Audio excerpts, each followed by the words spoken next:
Fala, meu amigo corredor, fala, minha amiga corredora. Eu sou o Washington Vaz do Pé Running. Está começando agora mais um episódio do podcast Papo Corrida. Toda semana estaremos com vocês, claro, sempre com a companhia de Lidiane Andrade, jornalista, fotógrafa e corredora. E hoje, Lidiane, eu já estou me sentindo num parque de diversões novamente aqui.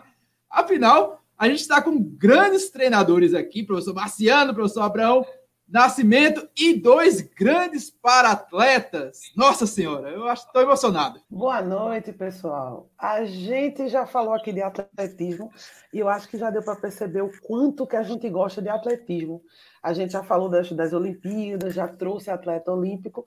Agora está rolando as Paralimpíadas no momento em Tóquio e a gente tem que falar sobre o tema para não deixar de passar, porque o Washington é apaixonado por atletas paralímpicos. E eu também tenho aquele amor grande, porque a gente sabe que tem toda uma história de vida e superação, e a gente vai escutar aqui com vocês também, com as pessoas que treinam essa galera para saber como funciona. É isso aí, meu velho. Se alguém ainda tem dúvidas de que o esporte é para todos, então não parou ainda, não sentou o traseiro no sofá e não ficou assistindo aí os Jogos Paralímpicos de Tóquio, para perceber que é possível sim praticar atividade física, independente de realizar e ter alguma restrição no seu corpo. E a gente está aqui com 4 pessoas que sabem muito bem do assunto, que ultrapassa a barreira da inclusão social, do esporte como socialização, que a gente já falou tantas vezes aqui no podcast Papo Corrida, e também do alto rendimento. A gente está aqui com 2 grandes treinadores, protagonistas do paraatletismo pernambucano e 2 grandes atletas do paraatletismo. Eu vou começar logo com eles aqui, os nossos grandes atletas, e vou começar pela letra A, de Antônio Carlos Mendes. Muito bem-vindo, Antônio. Seja muito bem-vindo e se apresente aí ao podcast Papo Corrida. Desde já a gente agradece a sua participação. Boa noite, Washington. Boa noite, Lidiane. Boa noite, colegas que estão também aqui na live com a gente, fazendo parte aqui do podcast Papo Corrida, e todos que estão nos acompanhando aqui nessa live. Então, eu agradeço o convite, aqui falando um pouco do atletismo. Eu sou Antônio Carlos, esposo de Ítala, deficiente visual total, e estou no atletismo há 4 anos. Sou da categoria T11, que é para cego total, e disputo provas de pista, de 800, 1.500 e 5.000 metros na pista. E de rua provas de até 10 quilômetros. Fantástico, cara. O cara apresentou até a esposa aí para ninguém pensar que o cara tá solto aí na buraqueira. Esse Antônio Carlos é esperto, meu velho. E seja muito bem-vindo também, Kim. Kim, que é atleta da APD, ele vai se apresentar aqui conosco. Seja muito bem-vindo e obrigado também, cara, por participar aqui conosco. Valeu. Primeiro, boa noite a todos, né? Boa noite ao professor Abraão Nascimento aí, presidente da PPD, professor Marciano aí, que tem um carinho enorme aí por ele sabe disso, e eu admiro bastante o trabalho que ele faz, a rapaziada lá de Petrolina. Obrigado ao Washington, né, Lidiane aí, por mais uma oportunidade de mostrar um pouco do trabalho que a gente faz, né, dentro e fora das pistas, dentro do paradesporto. Então, meu nome é Kim Wagner, eu tenho 40 anos, sou para-atleta já há 14 anos, só que migrei para o atletismo a partir do ano 2015, né? Comecei a competir em 2016. Estou no sexto período de bacharel de Educação Física e também sou servidor público, além de massoterapeuta, pai e chefe de família. É um canivete suíço, velho. Esses caras daqui não perdem tempo, não. E vou começar também com a letrinha A aqui, letra A de Abraão Nascimento, grande esportista aqui do nosso estado. E eu tô feliz demais, cara. Tô feliz demais para contar com você aqui conosco. Afinal, a APD é da cidade onde é que eu moro, trabalho, que é Jaboatão dos Guararapes. Então, seja muito bem-vindo, professor Abraão. E a palavra é sua, meu querido. Pois é, quero agradecer aí o convite para participar. É uma satisfação sempre estar falando sobre atletismo, sobre atletismo paralímpico. E vamos trocar ideias aí. Meu parceiro aí, Marciano, os atletas e vocês que estão na organização dessa live. Espero que a gente consiga bater um papo bem legal aqui sobre atletismo olímpico e paralímpico, convencional e paralímpico. Fantástico, fantástico. E, Diane, tá acompanhando o paratletismo, Diane? O paratletismo tá sensacional, cara. É o carro-chefe aqui dos Jogos Olímpicos. Afinal, estamos contando com 253 paratletas em várias modalidades e o Brasil desembarcou com muita gente, velho. Muita gente mesmo. A grande maioria da delegação brasileira é composta por paratletas dentro do paratletismo. E tá conquistando medalha pra caramba, viu? Já a 100ª medalha em Jogos Paralímpicos saiu do nosso paratletismo. E a gente estava esperando 100 medalhas, né? A expectativa do Brasil para 2021 eram 100. A gente já vai passar esse número. A gente acredita-se agora que a gente pode voltar com 120 medalhas ainda. Meu velho. E, professor Abrão, essa potência do Brasil, muita gente não conhece o paratletismo, não, o paradesporto, vamos tratar assim. Pessoal, se o paratletismo o pessoal pouco conhece, o paradesporto deve ser mais ainda. E desde as Olimpíadas do Rio, isso está mudando. Mas de onde começou esse trabalho da APD? A APD é a Associação de Apoio à Pessoa com Deficiência. De onde surgiu essa ideia de trabalhar com tanta ênfase o paradesporto aqui em Pernambuco? Olha, na APD, a gente começou com a Jennifer, que é a primeira atleta nossa. Eu fui voluntário durante muitos anos, até pegar a presidência da APD. A gente começou com Jennifer e com a evolução dela, foi chegando mais gente, né? O pessoal, por não ter treinadores qualificados, eu acho, né? Nem qualificados, em quantidade suficiente para atender para desporto, a gente começou a atender a Jennifer, daí veio o resultado dela e outras pessoas, outros atletas foram se agregando à nossa equipe, até que em 2015 eu terminei assumindo a presidência da PPD, porque o Tatá, que era o presidente, desistiu, renunciou. Então, essa trajetória de formação de atletas, a gente, além de formar esses atletas, o esporte paralímpico, eu acho que tem muito a ver com a questão da Paralimpíada Escolar, que veio a fomentar essa modalidade das escolas, né? E as escolas seguiram para o Circuito Caixa, que é outro evento que contribuiu muito, de forma grandiosa para que o esporte paralímpico fosse mostrado para a população.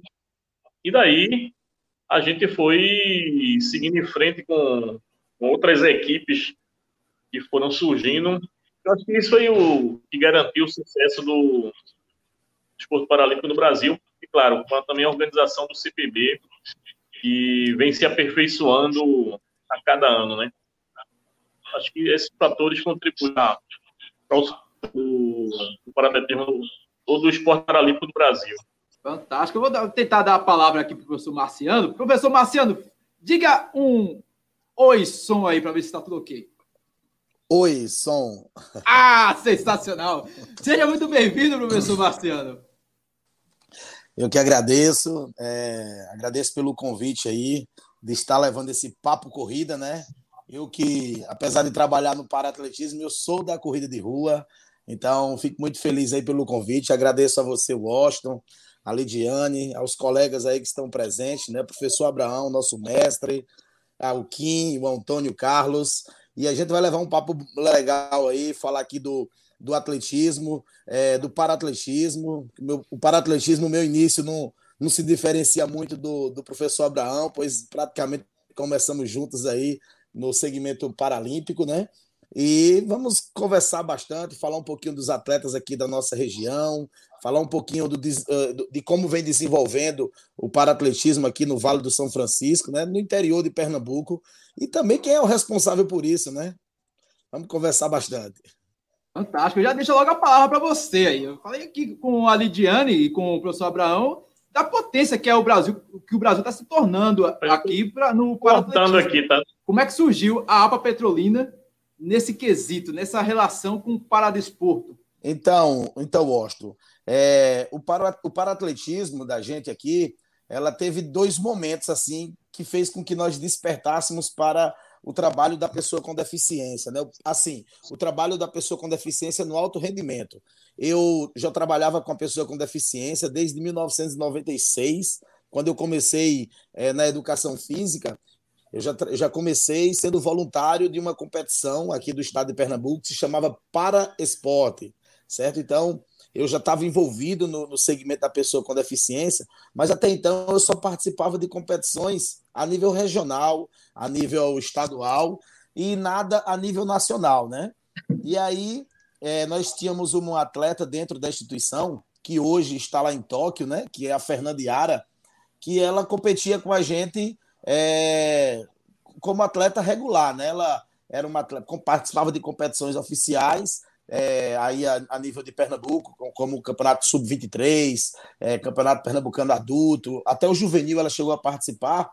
E aí um professor aí no Recife, uma pessoa que eu nem me recordo do nome da pessoa, disse assim: você pode colocar essa menina para participar como para-atleta. Existe uma competição somente para pessoas com deficiência. E aí eu fui conversar com o professor Abraão na época, a gente filiou ela a uma instituição aí do Recife, do professor Abraão, né? E no ano de 2007, ela começou a participar de competições, final de 2006, início de 2007, e 2008 ela esteve presente nos Jogos Paralímpicos de Pequim, né?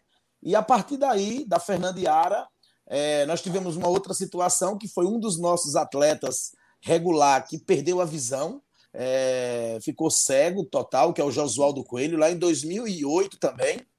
E aí nós começamos a ter uma visão diferente do esporte paralímpico, né? E aí buscamos mais conhecimentos sobre as competições da pessoa com deficiência, e junto com o professor Abraão aí, nós começamos a iniciar aí o trabalho aqui de Petrolina dentro do paraatletismo. Fantástico, cara. Bacana ver isso, que começou tudo com o professor Abraão. É o mestre, né? Como é que você se sente nessa situação aí, nessa responsabilidade de levantar a bandeira do paradesporto pernambucano aqui? Na realidade, o desporto paralímpico, ele veio bem antes da gente, né, Marcinho?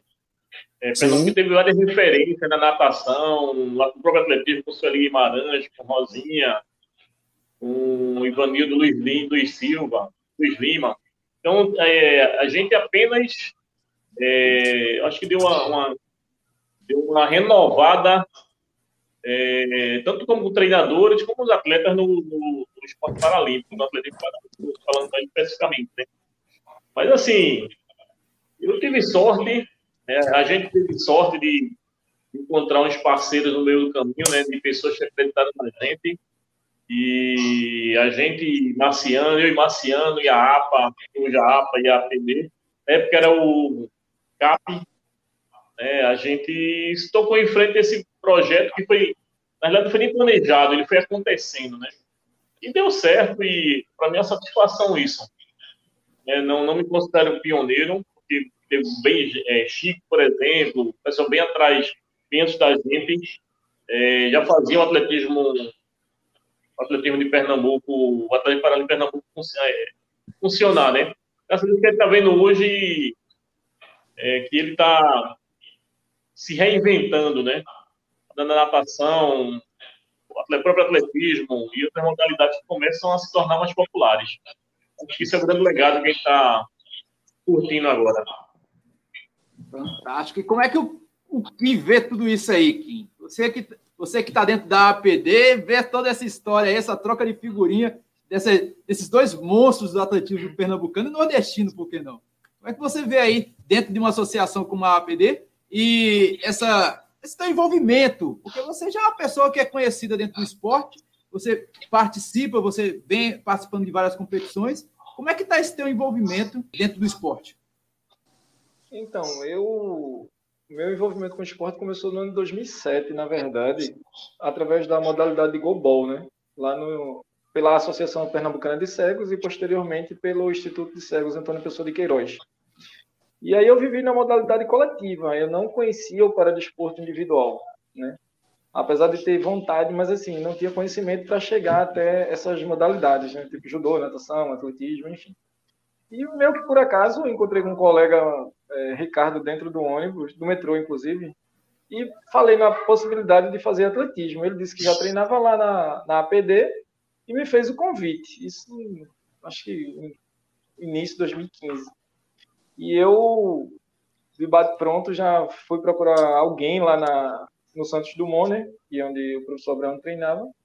Procurei por ele, por indicação do Ricardo, e aí as coisas começaram a acontecer, né? Comecei a fazer alguns testes, e aí as coisas fui me desenvolvendo. Minha primeira prova, na verdade, foi a prova do lançamento do dardo, onde eu apareci primeiro. E depois eu migrei, né, para a prova de velocidade e salto.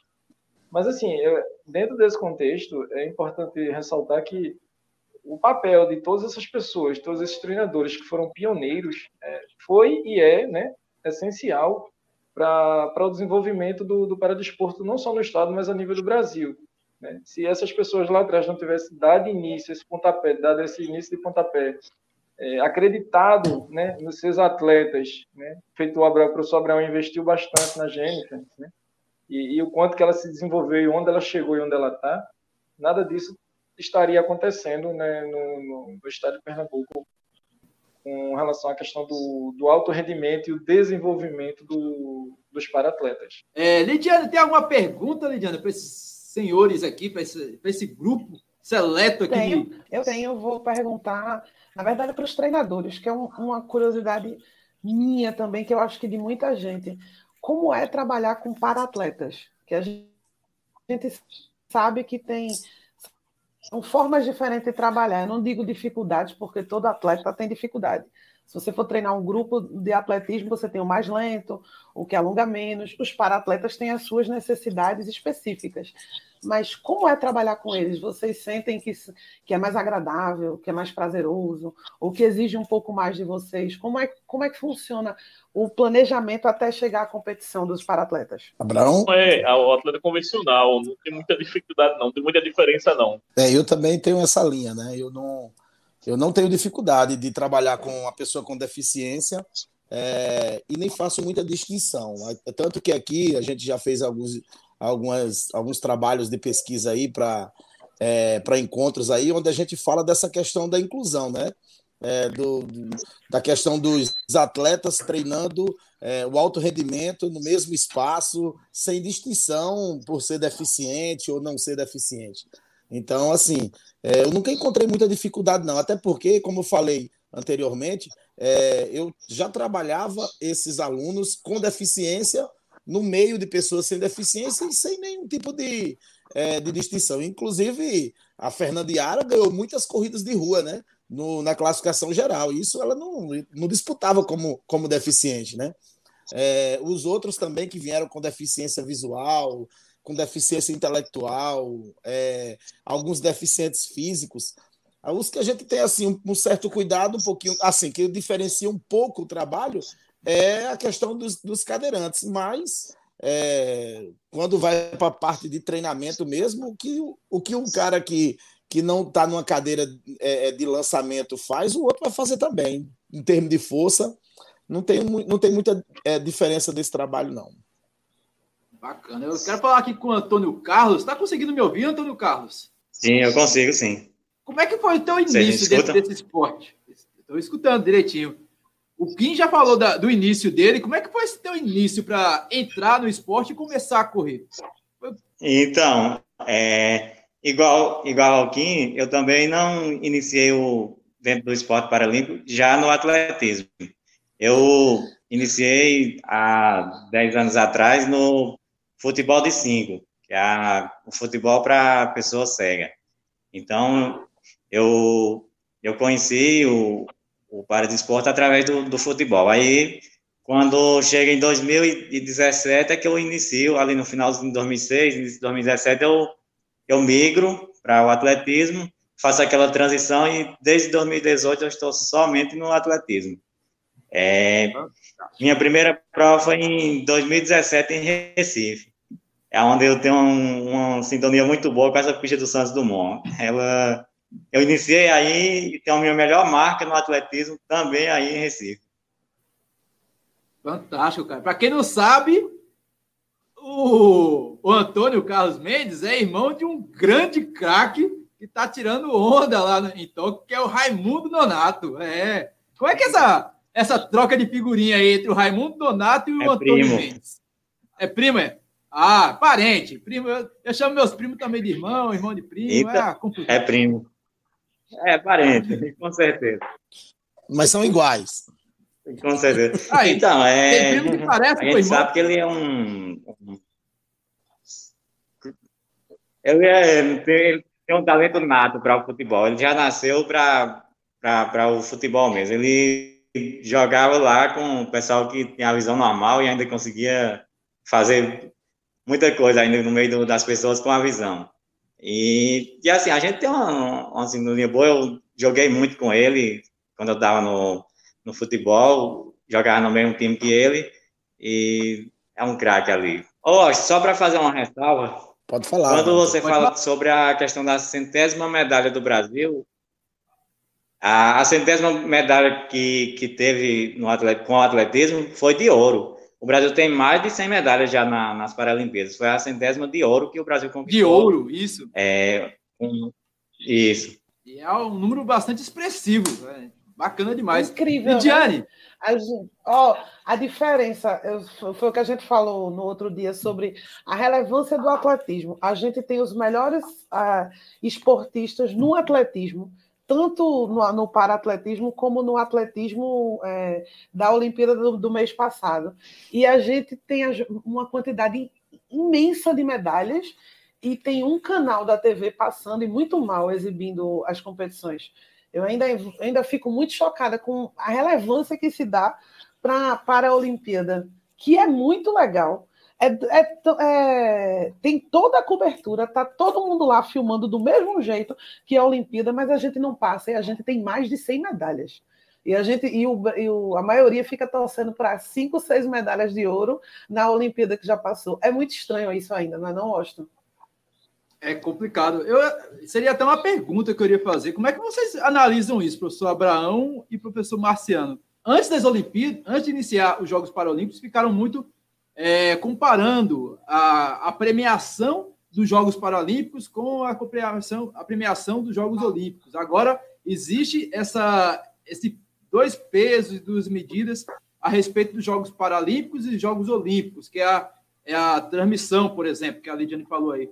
Isso acaba impactando num resgate, num reencontro, no encontro de novos atletas ou de apoiadores dentro da APA, da APD. Como é que é essa situação que vocês veem desse contraste entre os Jogos Olímpicos e os Jogos Paralímpicos? O brasileiro, de repente, gosta de tênis porque o Guga saiu ganhando tudo. O brasileiro gosta de Fórmula 1 porque o Senna saiu ganhando tudo. E quando a gente tem a oportunidade de criar novos ídolos diante de um esporte que tem um valor sensacional de inclusão, de ressocialização, de tantas coisas fantásticas, a gente deixa o bonde passar. Na minha opinião, é o seguinte, eu acho que o Brasil ele perde muito, né? Ele deixa de ganhar tudo que ele busca, né? Que é essa questão de falar sobre preconceito. Então, assim, quando você deixa de transmitir uns Jogos Paralímpicos, você deixa de esclarecer a população, você deixa de mostrar à população o quanto nós somos fortes dentro do Paralímpico, só quem perde é o nosso país, entendeu? Então, é uma cobrança que depois vai vir, que é uma cobrança que, para mim, ela vem atrasada, né? Porque, por exemplo, nós temos a oportunidade de mostrar para o mundo que nós temos o Bolt no Brasil, que é o nosso Petrúcio, né? O velocista mais rápido paralímpico do mundo, né? Nós perdemos a oportunidade de mostrar, por exemplo, um campeão, como foi o campeão aí dos 5.000 e dos 1.500 metros paralímpico, aqui falando sim do atletismo, né? Então, assim, eu acho que quando você deixa de transmitir para o país inteiro, você perde essa oportunidade. Você restringe ali apenas aquelas pessoas que gostam do atletismo ou que gostam da modalidade paralímpica, entendeu? Então, assim, eu acho que a minha opinião é essa. Eu acho que ele perde, o Brasil perde, as instituições perdem quando não mostra o potencial que nós temos. Eu tenho uma visão um pouco diferente, né? Eu acho que o para-atletismo, a questão da inclusão, isso está sendo uma conquista lenta, mas que ela vai se consolidando, né? Claro, entre tantas dificuldades que o esporte paralímpico tem, que a pessoa com deficiência tem, né, a gente vai avançando aos poucos, né? Há algum tempo atrás você nem ouvia falar. Hoje, lá de Santos Dumont, as pessoas procuram o esporte paralímpico. Recebemos vários pais que foi indicado por outra pessoa para ir lá participar, né? Então, eu acho que o esporte paralímpico vai crescer, tende a crescer muito, né? E o interesse das pessoas com deficiência de sair de casa, de deixar de ser o coitadinho, de deixar de ser o peso na família, isso começa a mudar e acredito que nas próximas Jogos Paralímpicos, nos próximos anos, as pessoas estão mais conscientes da necessidade e da oportunidade para que a pessoa com deficiência pratique esporte, trabalhe, faça uma faculdade. Eu acho que esse é a missão nossa, como pessoas que trabalham com esporte paralímpico, esporte para pessoas com deficiência, é estimular para que essas pessoas saiam de casa, que elas vão para a rua, vão se descobrir. E o esporte é uma ferramenta que facilita isso de uma maneira grandiosa, né? E automaticamente, na hora que você tem um esporte com qualidade, que as pessoas veem a superação da pessoa com deficiência, com certeza vai começar a aparecer patrocinadores, vai aparecer pessoas interessadas em divulgar essa modalidade. Aqui estamos fazendo uma live de pessoas que tinham curiosidade sobre o esporte paralímpico, e eu acho que essa formiguinha, esse boca a boca, vai crescer muito nos próximos anos. A torcida é essa. Então, eu acho assim que o boca a boca, só ele não resolve, né? Se a mídia mostrasse mais o paradesporto, as pessoas iam deixar de ver uma pessoa com deficiência como um coitado, como está no esporte ali para superação. Não, o esporte, o paradesporto hoje ele é de alto rendimento mesmo, ele é bastante competitivo entre a gente. Não é mais você está ali só por está ali para fazer uma socialização ali, a parte da inclusão. Não, hoje é um outro caminho já. E a mídia deixa mesmo a desejar nesse sentido, para mostrar para que outras pessoas possam conhecer. O motivo de eu ter feito a pergunta sobre como é que funciona o treinamento foi justamente por causa do que o Antônio disse. Entre o esporte paralímpico e o olímpico, não muda nada. Os atletas estão ali dedicados do mesmo jeito, só que eles têm dificuldades, na verdade, de patrocínio e relevância mesmo. Porque a maioria pensa, como o Antônio falou, que está ali pela superação, está ali porque só tem aquilo para fazer. Não é assim que funciona. Do mesmo jeito que um atleta entrou na corrida de rua e virou atleta olímpico, um paralímpico também entrou e podia estar fazendo qualquer outra coisa. Podia ter qualquer outro hobby, só que entrou para o esporte. Não muda nada. O que muda é a forma que a gente vê a Paralimpíada. Por isso que ela não é transmitida. Assim, eu faço uma comparação gritante, porque a TV a cabo, por exemplo, a ESPN, que é a que mais cobre, nem sei se pode falar e vão derrubar o teu vídeo, vice Washington, mas a ESPN, ela abre na TV a cabo 4 canais ao mesmo tempo. Vira uma loucura você acompanhar a Olimpíada normal. A Paralimpíada, ela é um sufoco, porque o Brasil está ganhando em 4 modalidades diferentes e você não consegue acompanhar nada porque eles não estão cobrindo nada direito. Então, você só vê os resultados no final. Estou preferindo ver o resultado do que entender os jogos. Ou eles fixam numa final de tênis que não tem nem Brasil, quando o Brasil está ganhando em outro canto. Então, é gritante a diferença, mas em se tratando do atleta, nada muda. É do mesmo jeito, com a mesma dedicação. O que muda é o olho do empresário e da mídia diante do para-atleta. Que porque ele não tem interesse, nunca vou entender isso, porque 100 medalhas na metade do campeonato é um número absurdo, e o país da gente tem e não tem relevância. É muito estranho ainda vou morrer achando isso estranho. Então, eu concordo com um pouco do que cada um de vocês falaram, né? Apesar de ter um pensamento um pouquinho diferente.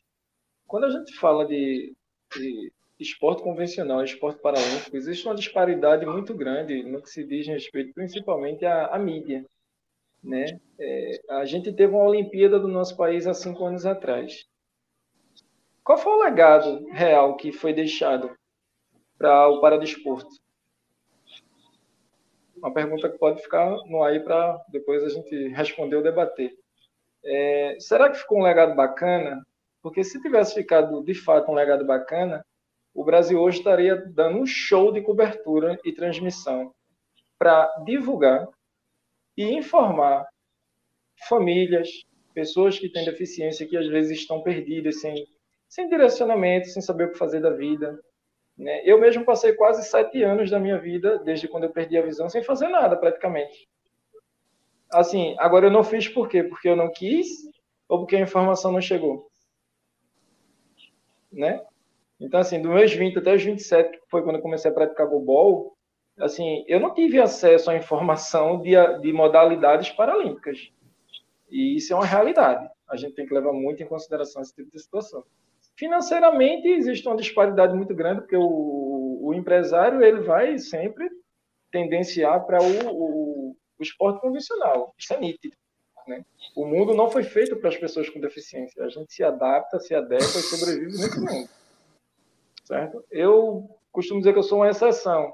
Eu não sobrevivo só de esportes. Eu tenho que estudar, eu trabalho, né? Eu sou servidor público, e o esporte é uma paixão que eu tenho de criança. Antes de saber que um dia ia perder a visão, eu já tinha vontade de ser atleta. E só consegui realizar o sonho depois que eu perdi a visão. Entendeu? Então, assim, a gente tem que começar a refletir e a pensar que existiram os avanços? Existiram. Está acontecendo? Está. Mas está a passos muito lentos. Muito lentos mesmo. A gente é um país subdesenvolvido. As coisas não acontecem aqui da mesma forma que acontece nos Estados Unidos, na Europa e em alguns países da Ásia. Essa é, infelizmente, a nossa realidade. E é uma pena, porque somos um grande país no paradesporto. Os resultados estão aí. Né? Para quem tem dúvida, os resultados estão aí. Professor Marciano, como é que fica essa relação?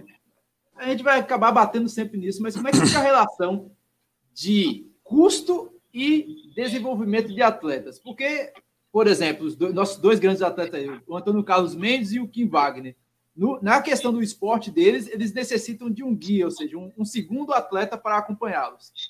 Em alguns outros esportes, existe uma cadeira de roda adaptada para o esporte. Eu já vi vários atletas, por exemplo, realizando vaquinha para adquirir uma cadeira de rodas que vale, às vezes, um valor exorbitante, igual a bicicleta de um triatleta.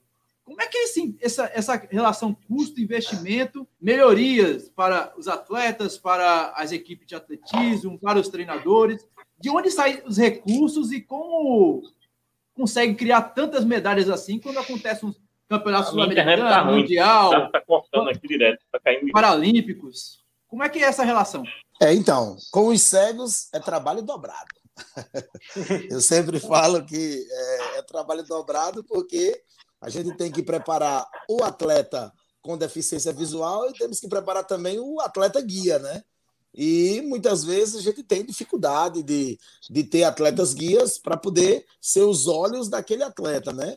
Então, porque normalmente ele tem que se abdicar praticamente da carreira dele para poder seguir a carreira do atleta guia, ou do atleta com deficiência. Isso eu estou falando da minha realidade aqui, né? Que eu trabalho mais com os atletas de longa distância, com os atletas de fundo, então eu preciso cada vez mais do acompanhamento ali do atleta guia, né? Então, assim, aí falando um pouquinho sobre essa questão de recursos, de como é que a gente por exemplo, falar um pouquinho da nossa instituição aqui da APA, né? No início, quando a APA funcionava só com o professor Marciano, que era o cara do marketing, era o nutricionista, o treinador, o psicólogo, o patrocinador, era tudo para poder correr atrás. Então, assim, era bem mais difícil, né? Hoje a gente tem uma equipe técnica. Hoje a APA Petrolina tem uma equipe que trabalha a questão dos projetos, né? Inclusive, nós temos projetos aprovados através do Ministério dos Esportes, de captação de recursos. Nós temos parceria com a prefeitura daqui do nosso município, de Petrolina, e nós acabamos de aprovar um outro projeto também de captação de recursos junto ao Ministério dos Esportes, que dá um pouquinho mais de tranquilidade. Hoje eu me orgulho de dizer que eu sou funcionário de uma instituição a qual eu criei, né? Que é a APA Petrolina. Então, assim, fico muito feliz, né, em falar isso, que hoje eu trabalho dentro do esporte e não mais como voluntário, né? Hoje eu sou funcionário da instituição APA Petrolina e a gente está começando a dar uma tranquilidade maior para os nossos atletas, tanto atletas como para-atletas, né? Da instituição. Então, o nosso projeto aqui, que é o Projeto Olímpico e Paralímpico do Sertão, a gente consegue viabilizar as viagens dos nossos atletas, hospedagem, alimentação, nas principais competições, aquelas que a gente faz no calendário, tanto para competições a nível nacional, também como a nível internacional. Então, durante um período aí de 18 meses, aí, a gente está se mantendo aí com esses recursos desse projeto que nós aprovamos aí. Tem alguma diferença, professor Abraão, aqui no nosso Jaboatão dos Guararapes? Cara, a APA, ela está dando uma aula de como se organizar, né? A gente tem uma diferença significativa com relação ao sertão, é que aqui a concorrência é maior, né? Então, a gente vive em cima de dificuldades, tá? Mas a APD também vai ter os projetos para lei de incentivo, tanto estadual como federal. A gente está dando aqui a nossa estrutura e vamos tentar também viabilizar, facilitar que esses nossos atletas e para-atletas eles tenham uma melhor qualidade de atendimento, né? Então, isso é um sonho e isso vai se tornar em realidade com certeza. E aí convida aí as empresas, os empresários que queiram fazer parte desse projeto.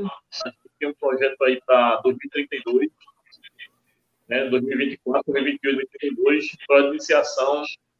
E hoje temos alguns parceiros, como o Nassau, Para Todos, Giga Vida, do Lá Alimentos, né, que está com a gente há algum tempo. Então, não estamos tão bem aí do bolso aí como está a APA de Petrolina, né? Mas a nossa ideia é conseguir viabilizar isso aí. Os projetos existem. Além do atletismo, a APD tem o Global, tem a badminton, a natação, o atletismo paralímpico e a bocha. Então, a APD é um negócio meio complexo, né? Hoje temos pouquíssimos recursos públicos investidos na APD, estamos viabilizando, buscando alguns parceiros e as prefeituras do interior do estado, o próprio governo federal, o governo estadual. A gente, na verdade, hoje eu acho que a APD hoje ela é uma fomentadora, tem que ter uma visão empreendedora. Graças a Deus, a APA ela está organizada, estruturada, e espera que outras cidades que a gente for siga o mesmo caminho. E a gente vamos, com certeza, batalhar para conseguir facilitar a vida da gente por aqui. Espero que a Prefeitura de Jaboatão, um dia, ela acorde e viabilize, valorize o esporte paralímpico, o esporte convencional. Deixa a desejar um pouquinho, mas a gente acredita que isso possa mudar daqui para frente, possa mudar um dia, né? Pode falar, rapidinho, só para concluir aqui, que eu não poderia deixar de citar, porque assim, a gente sempre lutou tanto aqui por espaço dentro da nossa cidade. Abraão, que sempre esteve com a gente aí, sabe o quanto sempre foi difícil. E assim, uma coisa que foi muito interessante aqui foi a questão do poder municipal chegar junto, né? Porque assim, o prefeito da nossa cidade, ele não só está apoiando, ele é um torcedor do nosso esporte, entendeu? Um torcedor do atletismo, ele veste a camisa. Então, isso facilita muito. Então, assim, eu acho que as prefeituras, quando fazem esse tipo de trabalho, quando estão ali dando apoio, estão junto, torcendo pelo esporte da sua cidade, a gente consegue buscar outras parcerias, porque essas parcerias vão acreditar que realmente é um trabalho sério, né? Então, por exemplo, eu já tive atleta na São Silvestre com apoio aí da prefeitura de Jaboatão dos Guararapes, na época que a gente fazia parte da equipe do Abraão. O Abraão sabe disso, né? Então, eu acho que falta isso, né? As prefeituras vestirem a camisa, né? Quando está vestindo a camisa, realmente o trabalho dá certo. Fantástico. Esse ponto que você falou é muito interessante, porque a gente estava, nesse final de semana, em uma corrida de rua no interior de Pernambuco, na zona da Mata Norte, e foi no Corre Tracunhaém, cidade dos artesãos de barro. E lá no meio estava o prefeito da cidade valorizando. Dizem que está com um projeto lá para criar pista de atletismo, uma parte de coisa lá. E aqui do lado, aqui em Pernambuco, tem a Paraíba que está com um prefeito que é corredor e meio que abraçou a ideia de voltar às corridas de rua lá. Tenho certeza que quando o poder público se envolve nesse tipo de atividade, fica muito mais fácil, porque dentro dos municípios tem as escolas, dentro das escolas tem o capital humano, que é o mais interessante e que é o que envolve tudo, que é a socialização, a prática dos esportes. Dentro das escolas tem PDCs, dentro das escolas tem crianças. É uma das perguntas até que foi inserida aqui dentro do chat, que, se eu não me engano, deixa eu ver de quem foi, de SEMA, isso. Como é que é a inclusão, como é que se dá início a esse trabalho de inclusão de crianças dentro do... Tem diferença? Incluir uma criança portadora de necessidades especiais, seja ela física, motora ou intelectual, é a mesma para uma criança que não tem qualquer dificuldade, não tem qualquer necessidade a mais, como existem algumas crianças dentro das escolas públicas, particulares, afins? Olha, Romário, esses dias colocou aí uma fala do ministro da Educação, né? Que tratava sobre a questão da criança com deficiência na sala de aula. Na prática nossa, a gente tem um projeto de iniciação lá de São Dumont, que antes da pandemia a gente chegou a atender 327 crianças e nós temos 18 crianças com deficiência nesse projeto, na idade entre 8 e 16 anos, né? Você não tem noção do benefício que a convivência ele traz para a criança e traz para a família também. Então, a gente, acho que na deve ser a mesma coisa, mas a iniciação é o mesmo. Tá? Nós não dividimos o deficiente do convencional. Eles treinam, eles passam da aula ao mesmo tempo. E a questão também do cuidado, quando a criança convencional, que ele entende que o colega ele tem uma deficiência, ou é autista, ou é DI, ou é um cadeirante, o cuidado que eles passam a ter. Isso é uma experiência de vida que você não tem noção. Por outro lado, a família também. A família, a mãe que chega lá com coitadinho, não deixa ele vai cair, vai se machucar. Daqui a pouco eles estão vibrando. Né? A gente tem casos de família, de familiares que passaram integrando essa equipe de atletismo master, porque via o filho do treino ficar lá sentado sem fazer nada e passaram a praticar também. Então, para a gente, não tem nenhuma diferença, nenhuma separação de uma criança com deficiência ou não. Ela vai seguir o mesmo caminho e a nossa ideia é que ele participe do máximo de provas que ele puder, que ele vivencie essa experiência motora, essa experiência desafiadora, é o que acho que vale a pena, é o legado que o esporte faz, e que será que essa criança continue treinando e chegue até o alto rendimento. Como foi o caso da Jennifer, que começou com 14 anos e chegou a 3 Jogos Paralímpicos defendendo a PB. Eu queria responder aí a Semíria, né, que fez uma pergunta aí sobre a idade para começar a desenvolver os atletas autistas, né? Então, aqui na instituição, na APA Petrolina, os atletas autistas, eles não vêm para treinar com um grupo de pessoas com deficiência, né? Normalmente, quando eles chegam aqui, eles chegam para treinar com a turma regular. Inclusive, nós tivemos 2 atletas que disputaram o Campeonato Brasileiro agora, sub-18, que são autistas, né? Que são autistas e estavam lá competindo com pessoas sem nenhum tipo de deficiência, né? Então, assim, isso para a gente é muito importante, essa inserção deles dentro do esporte. E quando a pessoa aí que fez a pergunta quiser colocar, você pode colocar a pessoa, o autista, dentro das atividades regulares. Não vá buscar somente aquelas turmas de autistas, não, porque ela não vai ser formada, entendeu? Mas ele vai ser inserido dentro do atletismo de uma forma geral e ele vai desenvolver, entendeu? Então, não se limite a isso, não. Pode colocar que, com certeza, se você for lá em Abraão vai aceitar. Se você vir aqui na Aba Petrolina, a Aba Petrolina também vai aceitar da mesma forma. Só para complementar a fala aí dos treinadores, sabiamente muito bem colocados, é só um acréscimozinho. Eu acho que o projeto de iniciação de crianças, no geral, com deficiência e sem deficiência, deveria começar primeiramente na escola. Perfeito. As escolas de nível fundamental no nosso país, ela não tem um profissional da educação física dentro da escola. E como é que a gente vai desenvolver as habilidades motoras, sensoriais e cognitivas das crianças no mundo tão tecnológico que a gente vive hoje? Então, devia começar daí. Os gestores públicos abrirem vaga para o profissional da educação física começar a trabalhar nas escolas desde a primeira infância. E aí, meu amigo, daí para frente, é só fazer as conexões com os treinadores que trabalham feito o Abraão, feito o Marciano, e aí desenvolver. Eu acho que a gente peca aí, quando a gente não dá início a essas atividades na hora que deveria dar, que é na formação escolar. Perfeito. E vale lembrar também que o esporte, ele melhora todas as suas áreas, né?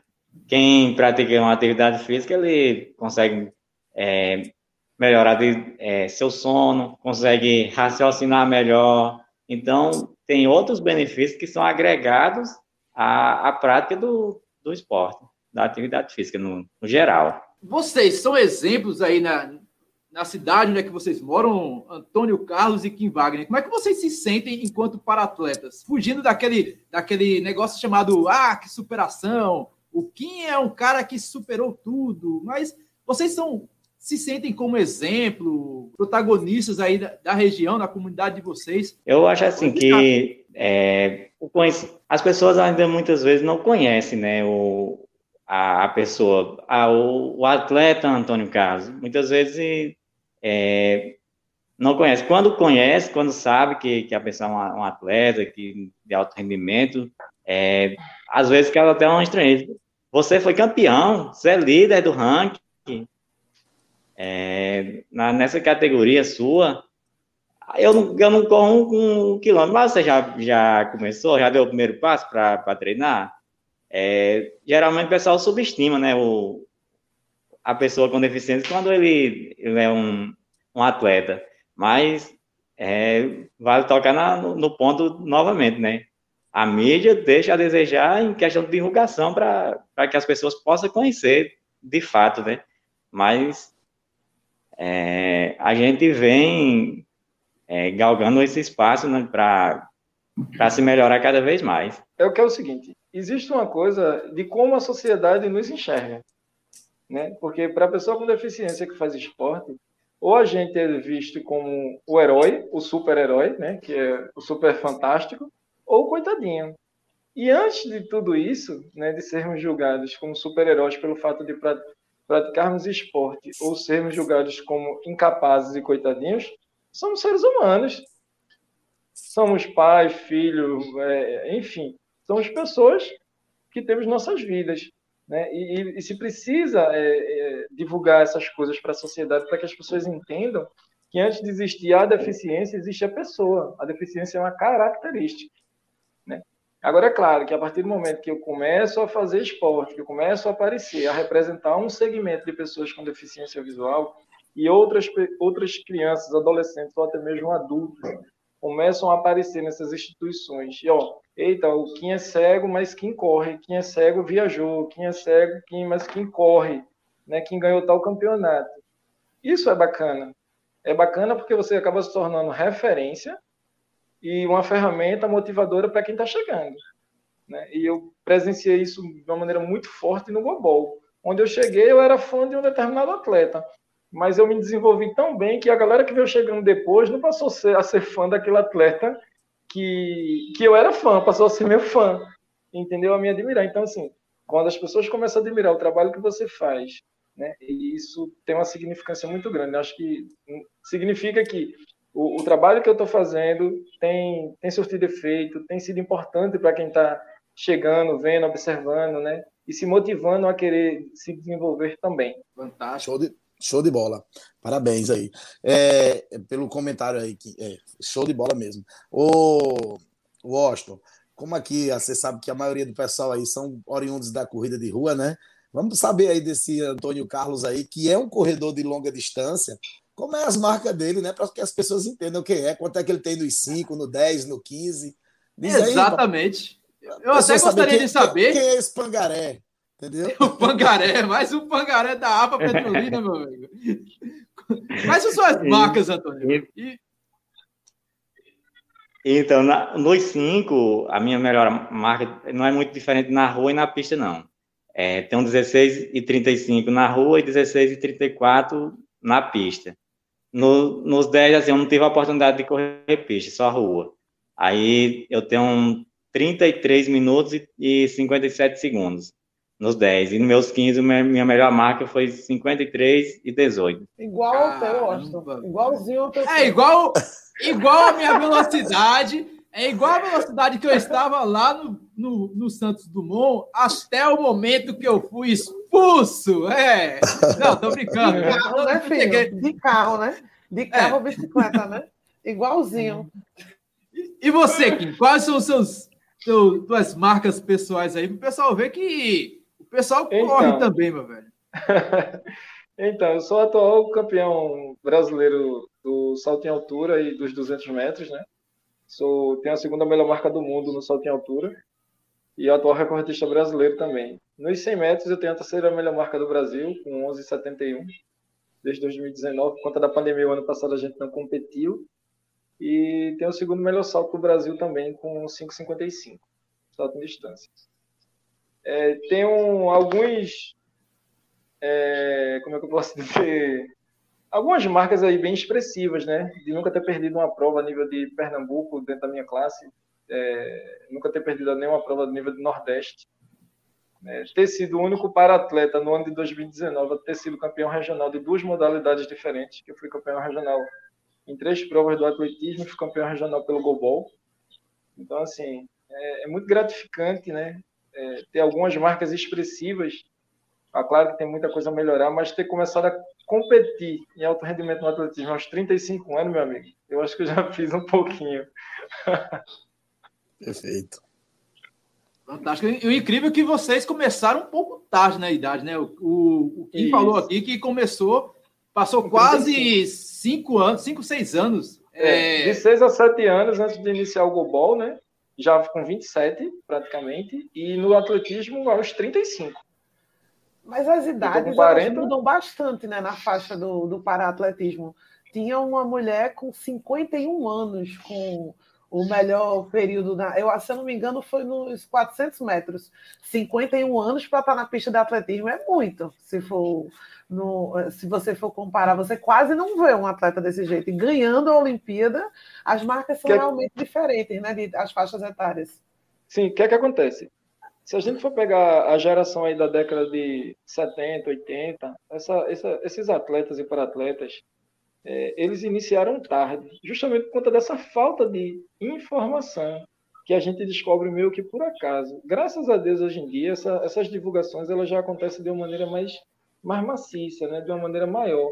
Então, hoje a iniciação esportiva ela acontece numa quantidade muito mais gigantesca, né? E as Paralimpíadas escolares é um exemplo disso aí, a quantidade de atletas que vai competir, fazer essa competição. Então, assim, hoje em dia se inicia mais rápido, mas quando a gente olha para trás, assim, que vê um atleta com 40, 50 anos competindo em alto nível, foi porque justamente essas pessoas não começaram a competir jovens, crianças e adolescentes, começaram a competir já na vida adulta. E aí elas têm que estender um pouco mais a carreira, né, para poder tá sobrevivendo aí no meio do paradesporto.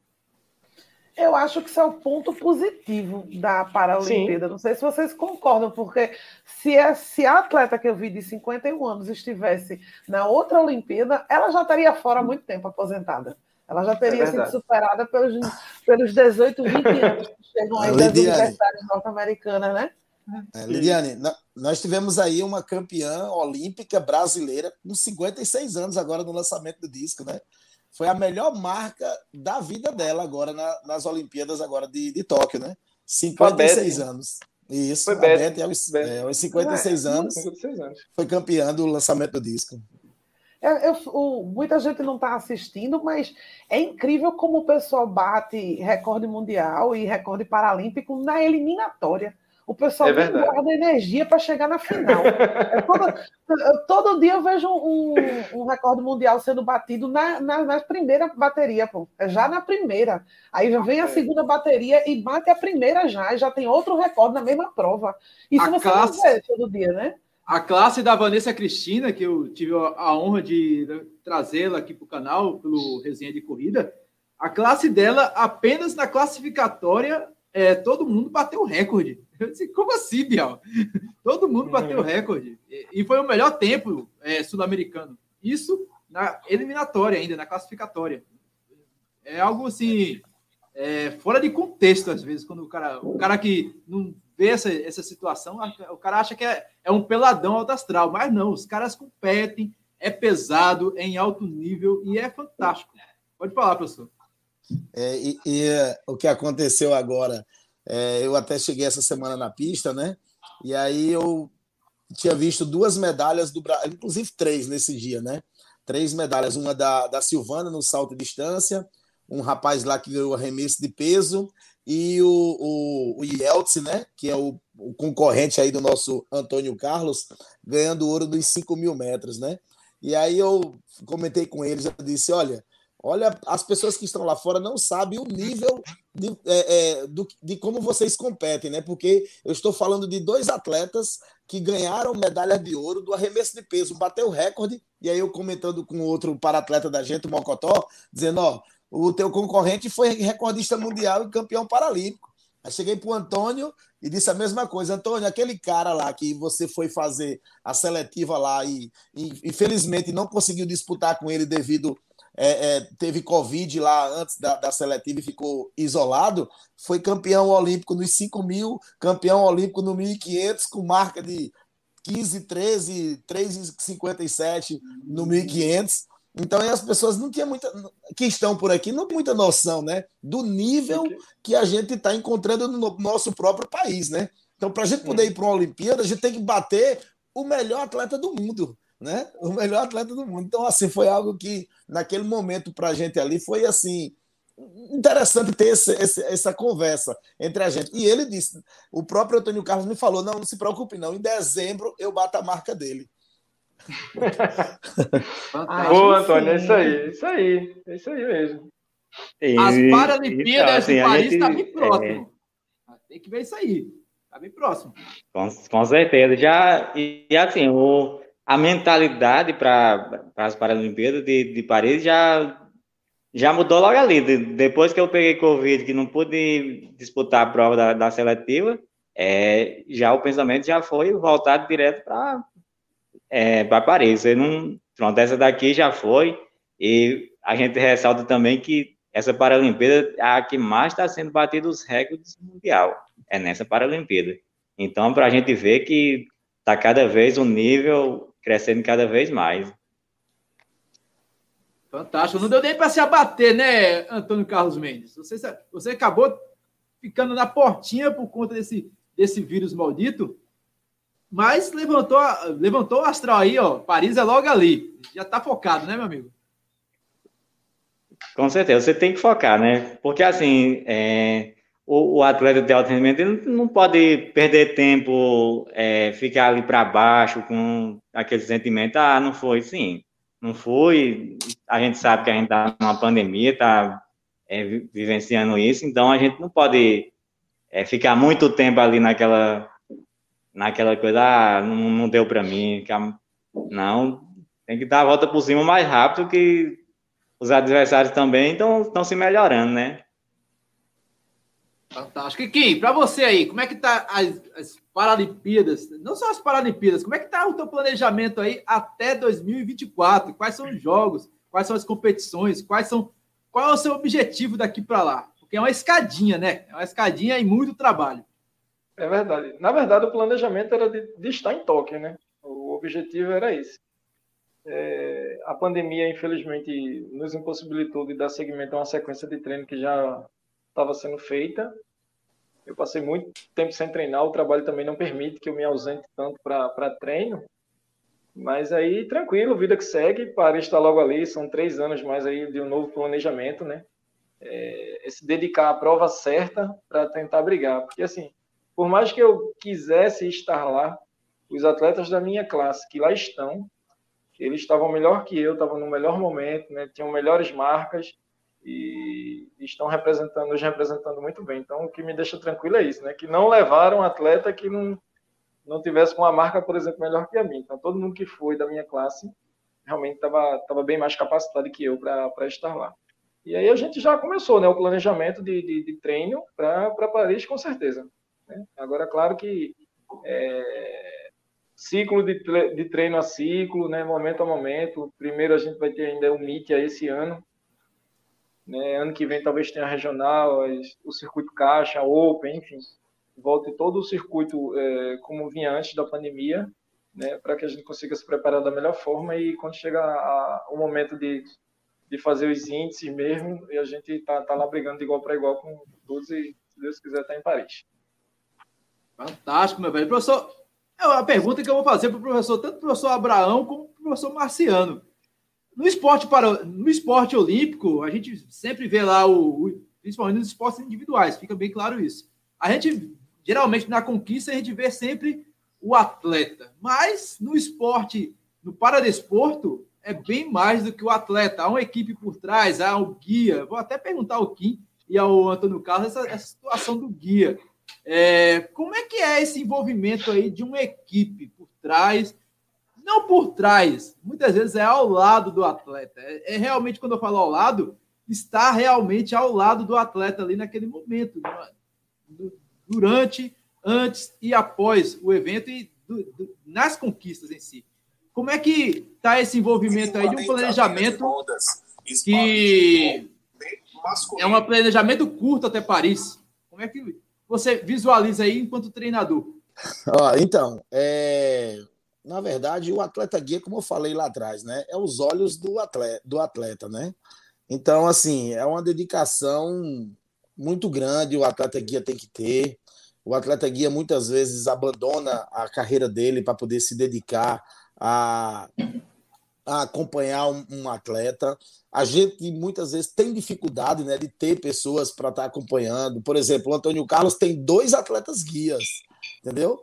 Tem 2 atletas guias e a gente às vezes encontra dificuldades.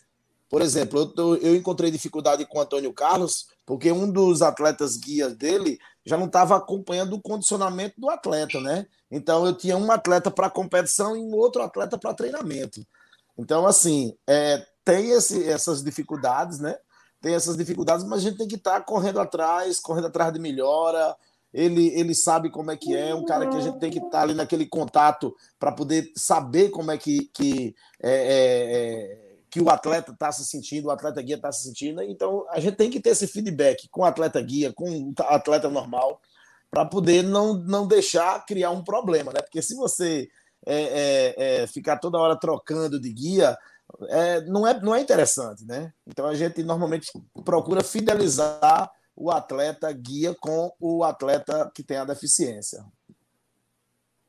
Só para reforçar a colocação de Marciano, quando ele fala dessa dificuldade, é a questão de adaptação em si, entre o atleta e o atleta guia. Porque, assim, não é só chegar e, você agora vai treinar com tal atleta. E tem que ver a questão da coordenação, tem que ver a questão do suporte, ele orientar, falando mesmo, porque às vezes não tem como você guiar o atleta só através da guia, porque muitas vezes o atleta já está num esforço físico tão grande que não consegue responder só através do contato ali. Tem que realmente vir a orientação através da voz mesmo, chegar a orientar à direita, à esquerda, tem um na frente ali, porque seu esforço físico já está muito grande e às vezes não consegue mais às vezes sentir só o chamado ali pela guia para a direita e para a esquerda, já não suporta mais só isso, não. Tem que ter toda uma adaptação para isso. E é motivacional também o guia. É porque particularmente, eu sou apaixonada por a corrida para quem precisa de guia, porque é uma sincronia que você não consegue ver nem nos melhores casais. Eu imagino que deve ser uma grande amizade. Você vê muita gente correndo junto de mão dada, mas com o atleta guia, o que eu fiquei impressionada nessa Paralimpíada foi o salto à distância guiado pelo comando da pessoa, né? O excesso de confiança dele fazer a contagem e quando chegar no número 9, a atleta vai correndo, quando chega em 9, é o momento dela saltar precisamente na faixa. Se fosse o Washington, olhando a faixa, errava. E uma pessoa que não está vendo nada, tem uma confiança, ninguém erra e é perfeito. Eu acho o trabalho da melhor amizade do mundo. Eu só não sei se você está com raiva do guia, acontece alguma coisa, você está chateado no dia do treino e os dois têm que treinar tão juntos, né? Porque tem que ser uma amizade de longa data, ou não? É verdade. Mas aí não pode ter essa rivalidade entre você e o guia, não. Tem que ter toda a confiança, porque 094, ele é o seu olho ali na pista. E às vezes acontece, o pessoal saber, vale informar que o atleta guia, ele não pode chegar na frente na prova, principalmente as corridas de pista, né? Se o atleta guia chegar na frente, o atleta é desclassificado. Hoje a gente teve 2 medalhas do Brasil que aconteceu isso, nos 100 metros para deficiente visual total. A Jerusa e a Thalita perderam a prova porque o guia, um chegou na frente e o outro soltou a guia, não suportou a velocidade da atleta. Então, rapidinho, Marciano. Fazer prova assim, cada um tem sua dificuldade, né? Mas imagina, você sair de um bloco de partida com a guia ligando você ao seu atleta guia. Salto em distância. Agora imagina você fazer salto em altura feito eu faço. Quando você tem que fazer a corrida de aproximação e passar o sarrafo de costas para cair de costas no colchão. Então, assim, o guia, ele de fato, eu digo ao meu, né? Você carrega a minha vida, porque se você pedir para eu saltar na hora errada, na hora de passar o sarrafo ali da altura, meu amigo, é caixão e vela preta, porque não tem o que fazer não, viu? Eu fico pensando nisso, não pode nem dar vontade de espirrar no guia, porque se ele errar a hora de contar, além de todo mundo tem que estar em silêncio. Eu vi várias largadas que foram de salto em altura que foram queimadas e o pessoal teve que voltar tudo, porque um besta na plateia gritou. E se alguém grita, atrapalha a informação. É tudo muito coordenado, é muito perfeito. Nem o Washington consegue fazer isso com a noiva dele, com tanta perfeição junto assim. Já aconteceu de errar o comando? Já, de errarem já com... dizer um pouco antes, né? Porque é o seguinte, essa contagem a gente treina bastante, né? Essa contagem tem guia. O meu, por exemplo, ele não faz essa contagem. Quem faz essa contagem sou eu durante a minha corrida. Alguns atletas preferem que o guia faça a contagem. Eu prefiro eu mesmo contar. E eu já caí fora da caixa. Saltei, no finalzinho dei uma inclinada para um lado para o outro e me arrebentei. Caí metade fora da caixa, metade dentro, enfim. Nossa Senhora. Nunca me acidentei caindo, né, correndo. Mas em salto em distância, já sim. Já me machuquei. Mas é normal, é coisa que é acidente de trabalho, mas não foi culpa do guia, entendeu? Esse incidente que aconteceu não foi culpa dele, entendeu? É como tu correndo, Washington. Tropeça e pronto. Cai de cara, pronto. Simples assim. Eu lembro. Acontece. Essa história de guia, eu lembro de uma passagem da gente no Perrunning que na época não tinha canal, só era o site. E a gente estava naquele circuito de corridas do Correios, que tinha premiação em dinheiro, trazia caras como o pessoal do Bingo, que era o Cruzeiro, que era o pessoal da Alba Petrolina. Era um evento fantástico. Largava na frente dos Correios na Avenida Guararapes, à tarde. Esse evento foi no sábado à tarde. E um dos para-atletas teve o guia lesionado. Foi no Cais da Alfândega. Não foi no Cais da Alfândega, foi no Cais José Estelita. E o Fábio que faz site comigo, que está na Angola recentemente, ele continuou correndo no lugar do guia. Obviamente, a prova dela foi pro saco, porque o Fábio estava nos primeiros 10 quilômetros dele e a prova só tinha o percurso 10 quilômetros. Isso acontece sempre que aconteceu uma lesão. Como é que é essa carga emocional no momento aí que você depende do guia e, de repente, o guia dá aquela farrapada, seja de lesão ou ele quebra, não consegue acompanhar o seu ritmo? Como é que é a situação aí para vocês, Kim e Antônio Carlos, desse relacionamento de fidelidade, praticamente, entre vocês e o santo guia? O que acontece? O treinamento é dado igual para os dois. O treinamento que é dado para mim é dado para o guia. Falam que é a gestão de prova de velocidade, né, para correr 100 e 200 metros. Do salto, ele já me orienta, né, só faz a parte da orientação. Então, assim, nunca aconteceu comigo. Nem de eu me machucar durante a corrida, nem dele se machucar. Mas, assim, se acontecer em algum momento, a gente vai ter que entender que somos dois, aparentemente, mas funcionamos como um só. E à medida que um não está legal, acabou a prova. Não tem que se lamentar nem achar culpado. A gente nunca sabe quando é que vai lesionar. De repente você está no bloco de partida, isso acontece muito quando você reage ao tiro que você parte ali, que você dá a carga máxima da sua musculatura, às vezes pode romper tendão, pode abrir uma contratura, enfim. Isso é muito comum em atleta de alto rendimento, entendeu? Então, assim, eu nunca passei pela situação, mas se por acaso vier a acontecer em algum momento, a gente vai ter que entender, ter cabeça, dizer, ó, não era o dia, e vida que segue, vamos para a próxima, entendeu? Comigo já aconteceu. Quando acontece, a gente joga a responsabilidade para a fisioterapia e ela que trata para voltar o mais rápido possível. Aconteceu numa corrida de rua comigo. Eu pisei num buraco e acabei tendo uma torção no tornozelo. Mas 15 dias depois já estava retornando para os treinos e a gente...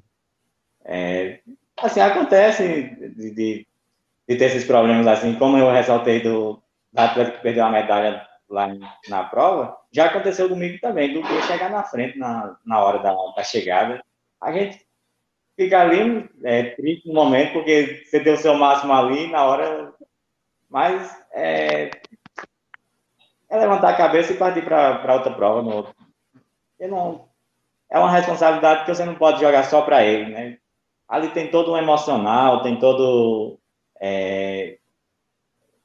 muitas vezes o guia acontece mais quando ele, tipo assim, está pensando numa prova, pensa que está correndo sozinho e aquela vontade de chegar e acaba esquecendo que não pode chegar na frente.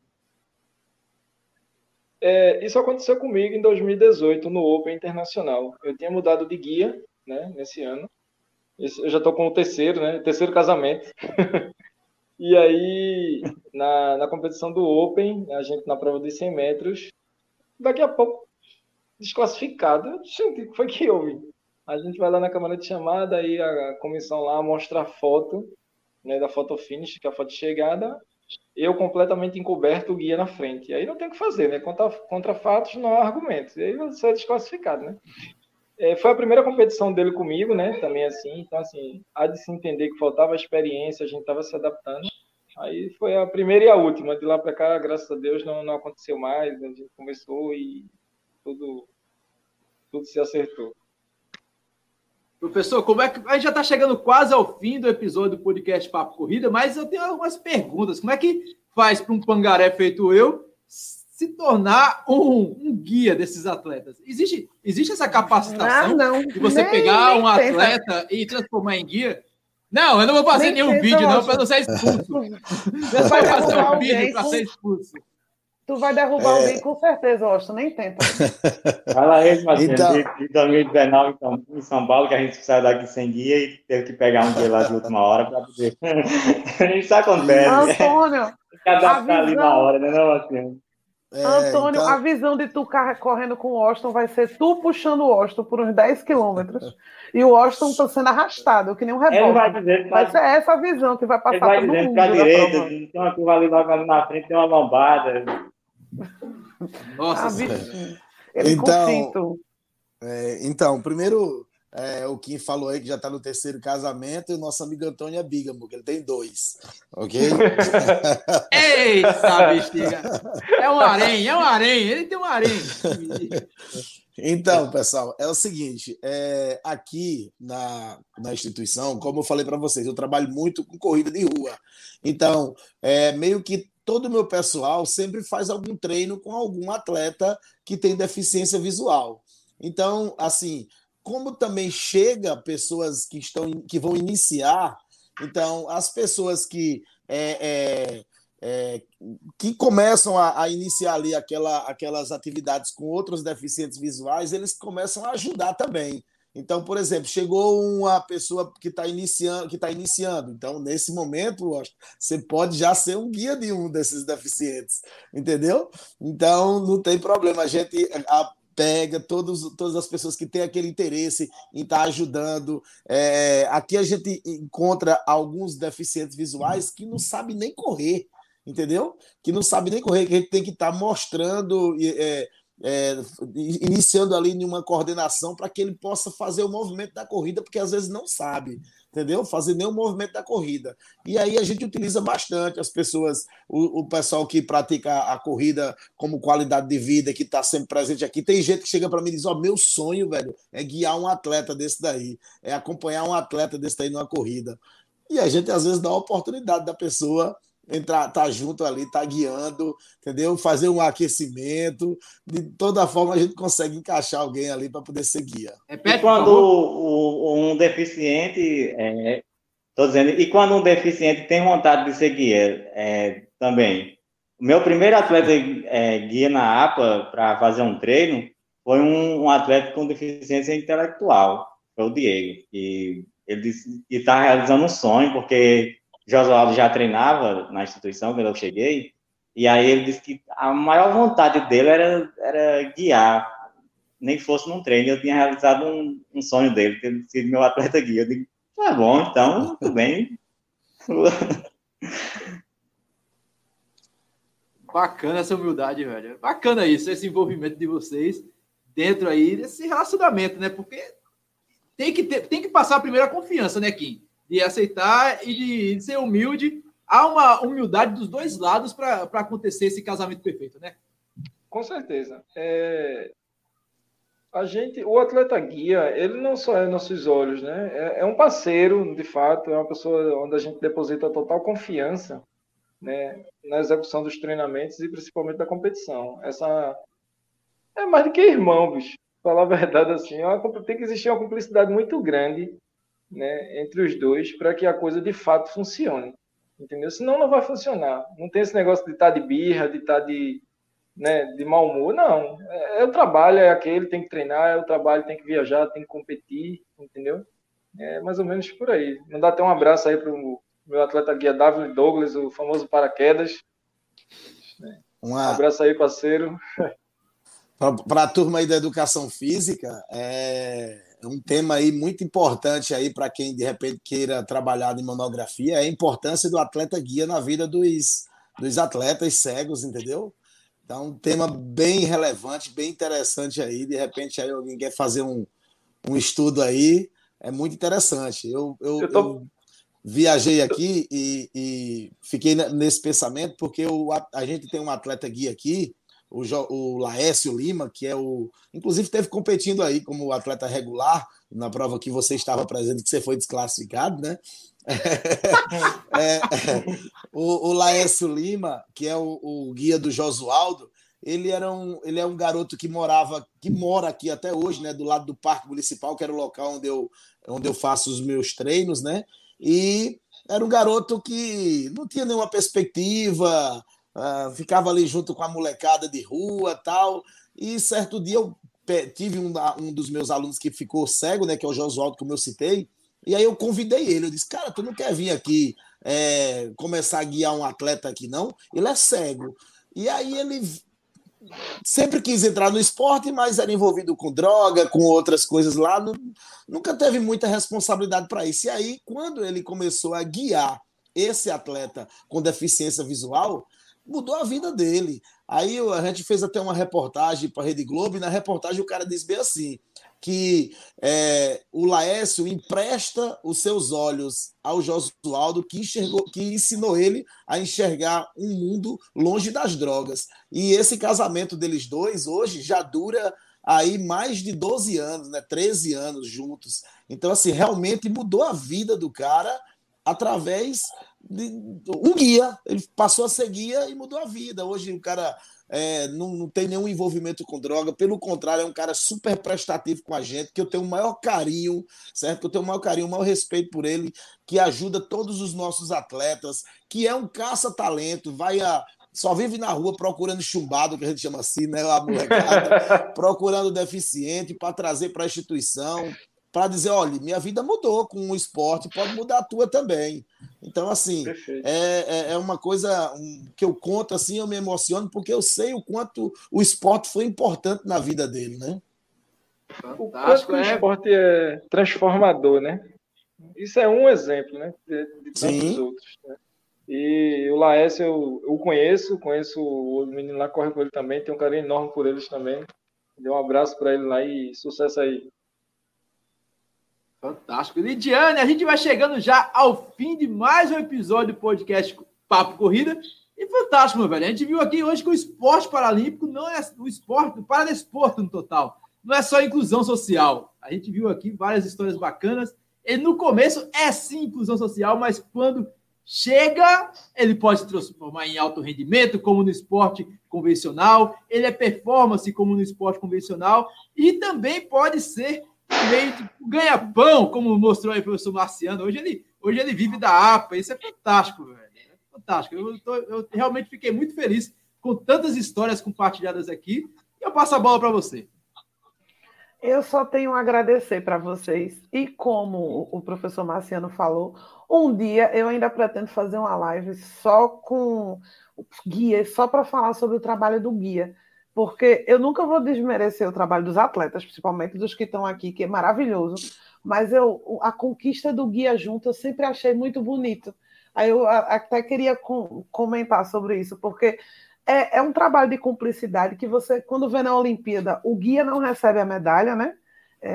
Parece que ele está recebendo desde 2016, teve um protesto de um atleta brasileiro que ganhou e colocou a medalha no bolso, ele agora começou a receber, mas ele sempre fica atrás, é ele quem entrega a medalha para o atleta, é ele quem cumprimenta o atleta primeiro e dá um abraço e está ali no pódio. É um trabalho tão bonito de estar do lado, e você sente que a conquista é sua também. Eu acho o trabalho dos guias maravilhosos. Sinceramente, é aquele casamento que não pode dar errado. Se você brigou ali 2 minutinhos antes da prova, engole o choro e vai correr, porque o trabalho está feito. Não dá tempo de pensar muito. É muito bonito. Mas, logicamente, que o trabalho que todos vocês fazem, do professor Marciano, do professor Abraão, que deu uma fugidinha aí, né? Deu uma fugidinha na internet.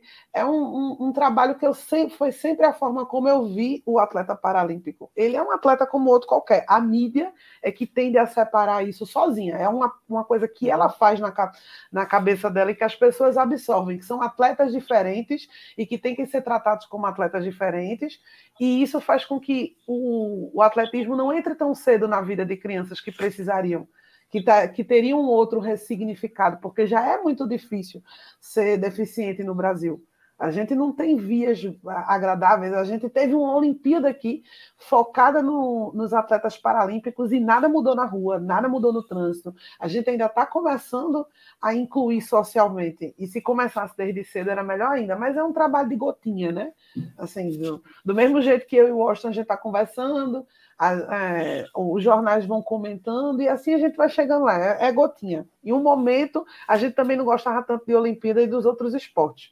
E agora a gente já tem alguns ídolos. A gente chega lá. Aos poucos a gente chega. E quem sabe na França a gente vai ver 5 canais na TV aberta. Todos eles mostrando as Paralimpíadas, né? É a vontade, é o desejo, né? É verdade. Fantástico. Eu vou passar a bola aqui para os meus... Agora viraram meus amigos aqui. Eu estou louco para conhecer o Kim pessoalmente. Quando eu for para Petrolina, além de participar das provas da APA, vou conhecer também o meu amigo Antônio Carlos Mendes. Se vocês baterem aqui em Recife novamente, eu não vou atrapalhar a prova de ninguém para ser expulso, não. Eu vou lá bater palmas para vocês. Fiquem tranquilos. Kim, são as considerações finais, meu amigo. Cara, gratidão, né? Agradecer a você, né? A toda a equipe aí que produziu a live. É mais, como eu falei no início, né? É mais uma oportunidade da gente mostrar o segmento, da gente mostrar o nosso trabalho, da gente mostrar o paradesporto pernambucano, né? E tomara que mais pessoas se conscientizem, levem a informação para quem de fato precisa, assim como chegou até mim, né? Que mais profissionais da educação física se formem e trabalhem com o segmento, que é uma dificuldade, né, de se encontrar treinador para trabalhar com pessoas com deficiência, e atletas se disponham, né, a aprender e a trocar essa experiência de ser atleta guia, né? E que todos nós consigamos levar nossas vidas de uma maneira digna, decente e, acima de tudo, com muito respeito. Fantástico. E Antônio Carlos Mendes. Paris é logo ali para os dois, para Kim e para Antônio, se Deus quiser. Suas considerações finais, Antônio. Então, eu queria agradecer a oportunidade de estar falando um pouco da minha trajetória dentro do esporte paralímpico, que são canais como esse que abrem as portas para a gente poder falar, que o pessoal vai se tornando cada vez mais uma formiguinha de divulgação. Então, mais é agradecer e parabenizar vocês por dar esse espaço para a gente falar um pouco das nossas histórias de vida e mostrar um pouco do esporte paralímpico, que é fundamental para o conhecimento de todos.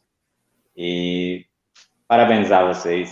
Muito obrigado. E professor Marciano, quando estiver por aqui, avise, viu? É fantástico aí. Conhecer o seu pangaré, Antônio Carlos Mendes, e outro pangaré aqui do professor Abraão, que infelizmente não pôde ficar até o fim por conta da conexão de internet, que estava meio ruimzinha, mas foi fantástica também a participação do professor Abraão. Falar sobre o paradesporto pernambucano sem o professor Abraão seria uma baita de uma injustiça, e eu estou feliz aí por contar tanto com o professor Abraão, tanto quanto o Kim, quanto o Antônio Carlos Mendes, quanto você, Marciano. São figurinhas que eu fiquei feliz e honrado. E muito bom assim a gente levar esse papo aqui, Washington, e principalmente estar junto com o mestre, com o professor Abraão, um cara que eu tenho muito respeito, que pode dizer que minha origem aqui dentro do paradesporto, do atletismo, eu agradeço demais o professor Abraão, um cara que onde eu tiver eu vou estar falando bem desse cara, porque é um cara que abriu as portas para mim. Fizemos o curso lá em 2004 e de lá para cá a amizade da gente sempre foi muito firme.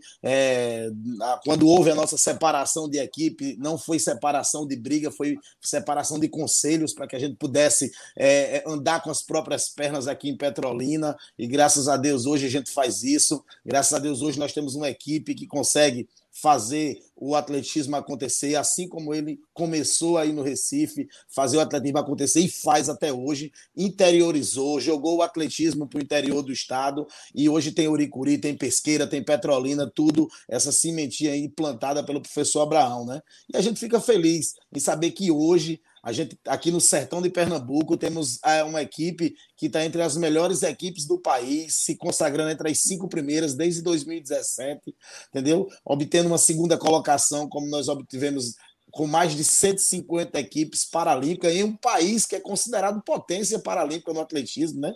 Então a gente fica muito feliz E eu quero desde já mandar um abraço aqui para os nossos alunos aí que assistem a live, que vão assistir depois, os mais de 500 alunos que nós temos na instituição APA Petrolina, os mais de 50 para-atletas que competem em alto rendimento, que também fazem parte da instituição, e para vocês, né, por estar proporcionando aqui essa live para que a gente possa falar um pouco do nosso esporte, falar um pouco do para-atletismo e falar um pouco também do atletismo regular, né? Então, fica aqui o meu muito obrigado. Com certeza haverá oportunidade para você voltar mais vezes aqui e falar do projeto da APA, para falar do grande Justino Pedro. Eu tive a oportunidade. Caramba, velho! Você falou que o Justino Pedro é gago. Eu fiquei gago só de falar com ele. Olha, a última vez que eu fui lá no Santos Dumont, eu tá de frente com o Justino Pedro. Eu não consegui falar com o Edson Amaro, fiquei com vergonha. Eu fiquei com vergonha, eu não consegui falar com o Edson Amaro. Eu consegui falar com o Justino, consegui falar com... O pessoal do Bingo já tinha mais intimidade, porque Garanhuns é mais perto para eles virem para cá. Então, José Márcio Leão, o próprio Bingo, o Bingo já participou aqui do Papo Corrida, o Gleison Cebolão já participou aqui do Papo Corrida, já falei diversas vezes com o José Márcio Leão. Então, assim, eu estava me sentindo assim, um verdadeiro parque de diversões e com ídolos de verdade. E eu vibro que futuramente outras pessoas possam vibrar da mesma forma como eu vibrei, de prestigiar e de acompanhar atletas como o Antônio Carlos Mendes, o Kim Wagner e vários outros atletas que nos representam tão bem, tanto aqui em Pernambuco como fora. Eu só tenho para vocês bater palmas e agradecer demais. Valeu. Washington. Só para reforçar o que o Marciano disse no início, que aqui a gente não tem uma diferenciação entre o atleta regular e o atleta paralímpico. Um dia antes da viagem, Justino estava fazendo o treino aqui na pista, e aí, por a gente disputar provas mais em pista, né, eu fui quem orientei ele a forma dele correr para obter um melhor resultado, porque sempre ele quando chegava nas voltas final, ele caiu o rendimento dele. Eu disse a ele, você só olha as 2 primeiras voltas e não adianta você tentar fazer como você faz os tiros aqui na pista. E ele terminou pegando essa orientação que eu dei para ele, como correr pista, e sagrou-se campeão aí na prova dos 10 mil metros, fazendo o que eu tinha orientado ele. Então, para ver que aí a gente troca ideias entre todos os atletas, não tem essa diferenciação entre o atleta regular e o atleta paralímpico. Já botou esses pangaré para ser guia desses caras, Antônio, professor Marciano? Já teve alguma situação? Todos eles já foram guias, todos eles começaram como guia. O Edson Amaro já foi guia do Josualdo em competições oficiais, o Justino já foi guia do Josualdo, inclusive o Kim estava falando aí de uma desclassificação. Em 2007, o Justino chegou na frente do Josualdo e o Josualdo não foi para o Parapan no 1.500 metros por causa disso, entendeu? Misericórdia. Então, todos eles aqui, eles acompanham, às vezes o guia está atrasado, não chegou, o outro atleta que está treinando faz o aquecimento junto com eles, entendeu? E assim vai, consegue fazer normalmente. E outra coisa, o Edson já se dispôs, o Edson que é recordista pernambucano de maratona, né? Não sei se vocês têm essa informação aí, mas desde 2012, né? 2011, 2012, ele se dispôs a entrar na maratona com o Antônio. Se Antônio, se você quiser correr a maratona, eu sou seu guia, hein? Nossa. Então, a turma está sempre disposta a ajudar um ou outro. Vai ser uma dupla em tanto, viu? Para quem não conhece o Edson Amaro Pequim, ele bateu na portinha para estar lá em Tóquio, velho. Assim, a gente sonha ainda para ver não teve oportunidade de correr, né? O Edson Cipó estava aqui com a gente na semana passada, inclusive, que é da APA Petrolina. Sim, o Edson Amaro. Veio o Justino Pedro. O Justino Pedro tem um potencial enorme, cara. Eu tenho foto com esses caras tudinho do tempo do Cruzeiro. Eu sou uma tiete. Sim. E, Lidiane, tuas considerações finais novamente aí, pra gente encerrar esse papo, porque eu tô com pena de encerrar esse papo, sinceramente. A gente sabe, Washington, que a live era sua, porque ou ele fazia esse tema ou ele morria por dentro, né? Mas, existe um cara, e faz muito tempo que a gente quer falar sobre para-atletismo, porque para mim não deveria nem diferenciar, mas tem que diferenciar, porque senão o pessoal não presta atenção. Se a gente não usar o nome para atleta, o pessoal vai dizer, é atletismo. Já atletismo ninguém já gosta muito, que também já é outro preconceito que um dia ainda vou entender. Mas eu queria era que o pessoal, só que quem estivesse assistindo, perca 3 minutos do seu dia dando uma olhadinha para dar uma audiência para o para-atletismo, que todo dia está passando. Vai terminar agora dia 4. E que, se a gente der audiência, a gente mostra a relevância da coisa. A única forma da gente mostrar que a Olimpíada do para-atletismo é importante é assistindo. Não adianta a gente ficar dizendo, é um absurdo a Globo não mostrar, é um absurdo só ter um canal.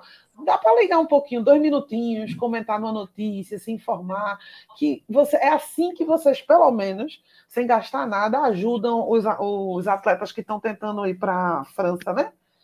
Cada um pode fazer a sua parte. Se você mostrar interesse pelo tema, a mídia vai entender que existe uma relevância. Então, obrigada, minha gente, pela audiência e obrigada a vocês por terem aceitado o convite da gente, tá? E hoje tem APA na pista, hein? Então, vou deixar já a informação. Às 11h15 da noite, a nossa para-atleta Samira Brito corre a semifinal dos 100 metros, que é a melhor prova dela. Ela é a vice-líder do ranking mundial. Então, pessoal, fica ligadinho aí, hein? Às 11h15 da noite. Fantástico. Torcida aí, Marciano. De Petrolina para o mundo, meus amigos. Petrolina e Juazeiro, que a cidade é como se fosse Recife e Olinda. Então, não vou falar de Juazeiro da Bahia aqui também, porque os caras são demais, são fantásticos. E você já sabe, meu velho, a gente está em todos os agregadores de podcast disponíveis para Android, iOS, Deezer, Spotify, Google Podcast, Apple Podcast, TuneIn. Cara, é tanto um aplicativo que, se bobear até na radiola da sua avó, você encontra o podcast Papo Corrida. E semana que vem nós estamos aqui novamente, né, Lidiane? Estamos, e a gente ainda não sabe sobre o que vai falar, como sempre. Então aguarda aí que depois a gente anuncia. É isso aí, meu velho. A gente vai ficando por aqui. Agradeço a todos aí que estavam na live, acompanhando esse episódio ao vivo. Agradeço aos nossos convidados. Um beijo, um abraço e até mais. Tchau. Fiquem com Deus.